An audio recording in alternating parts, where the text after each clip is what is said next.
Thank you. And at this time, we have a visitor from the long past, and she's going to come explain a little history and also offer the grace for the evening meal. She looks like she needs some new clothes. We'll take you to Macy's.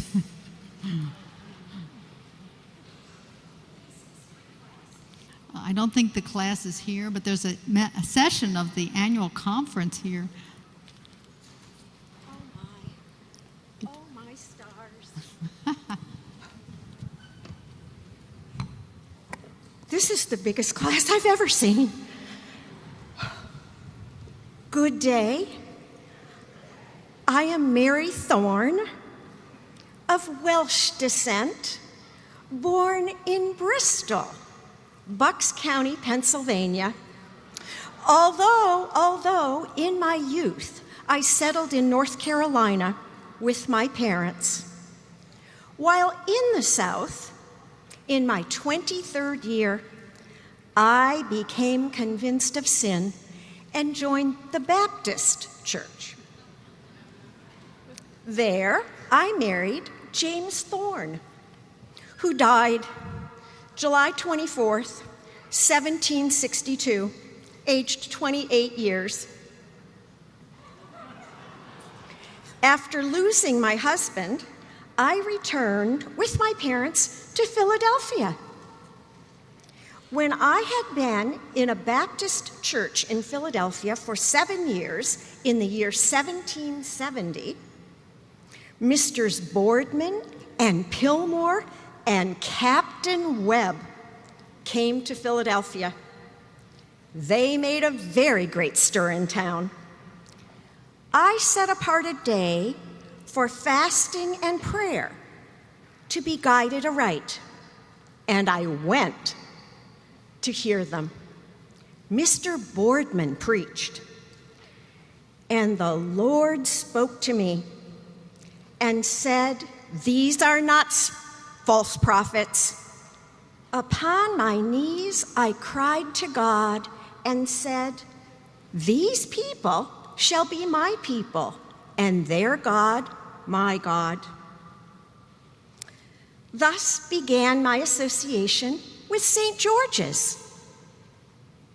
I now gave myself wholly up to this cause of God, and then was made a class leader by Mr. Pillmore. I believe it was the first class leader. In less than 2 years, I had 3 classes and 2 bands to meet weekly.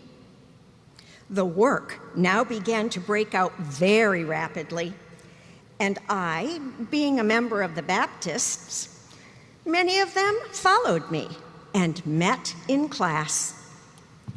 This I did not for honor, since this, in the Baptist meeting, was considered an atrocity. I was struck down near lifeless and pitched through a glass door.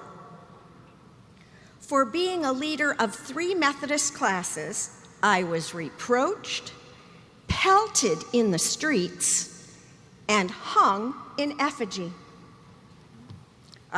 Still, the work continued. It grew. And this further aroused the deacons and elders of the Baptist Church, as you can imagine.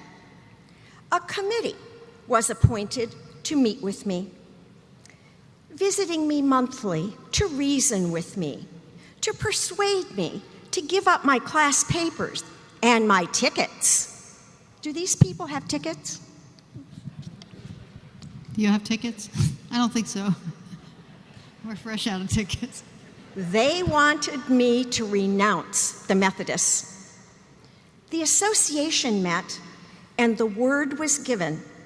Whoever stood firm to the Methodists were to stand, and the others were to sit down. 10 of us stood firm. The books were opened, and our names were erased. My heart was full. I spoke aloud and said, "Blessed be God you cannot erase my name from the Lamb's Book of Life. We know whom we worship. Now the sacrament was administered, but we were turned to the left hand, and we were not suffered to partake. I returned home.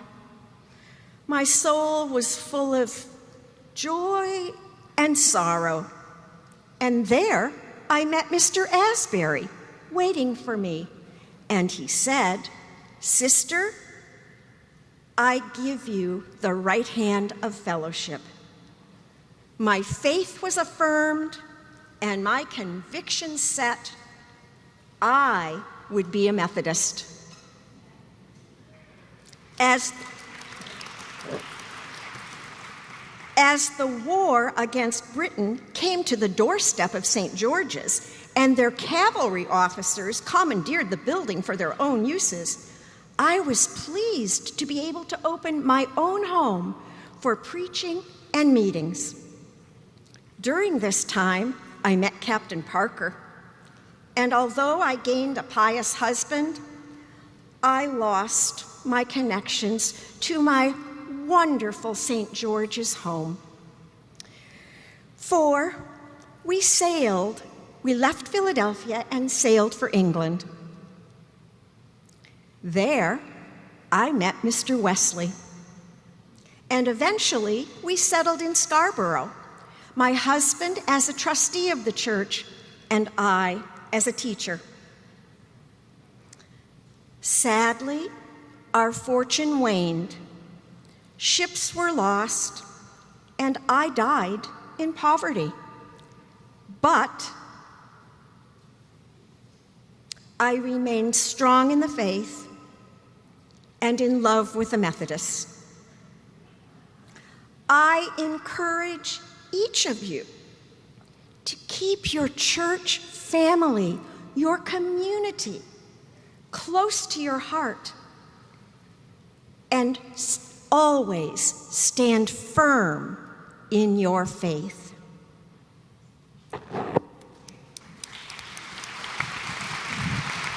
Thank you. We appreciate so much your witness, and it's an encouragement to us in the 21st century to follow in your footsteps. Thank you, Mary Thorne.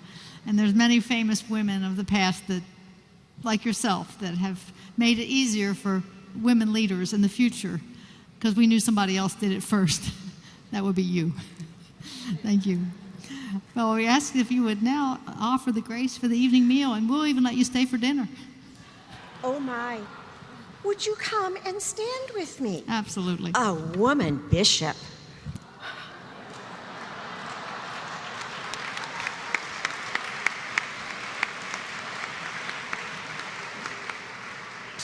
Please join me in a prayer of table grace, well known to early Methodists.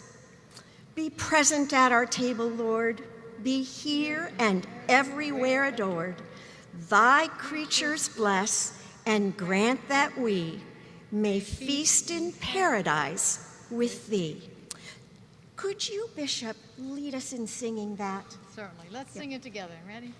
Be present at our table, Lord. Be here and everywhere adored. These pleasures bless and grant that we may feast in paradise with thee.